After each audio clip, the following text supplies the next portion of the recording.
વિશાલ ખુશાલભાઈ। આજે શું બન્યું અને શું ઘટના હતી? મારા પપ્પાનો એક્સિડન્ટ થયો હતો। કયા જગ્યાએ એક્સિડન્ટ થયો હતો? મેલાસણા ચોકડી ઉપર। અચ્છા, શું તમારા પિતાશ્રીનું નામ? ખુશાલભાઈ। અને અકસ્માત થયો તો ત્યાંથી કેવી રીતના લાવ્યા હતા? 108। અને 108 મારફતે પછી ક્યાં રિફર કર્યા? પહેલાં સિવિલ હોસ્પિટલ આવ્યા આગળ, અહીંયાથી પછી સાણંદ શ્રીજીમાં લઈ ગયા।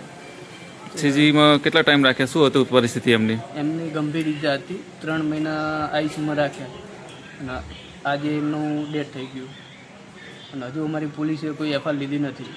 અત્યારે એમને એક તરફી કાર્યવાહી કરી। એટલે તમારો આક્ષેપ કે પોલીસે એક તરફ કાર્યવાહી કરી છે એમ ને?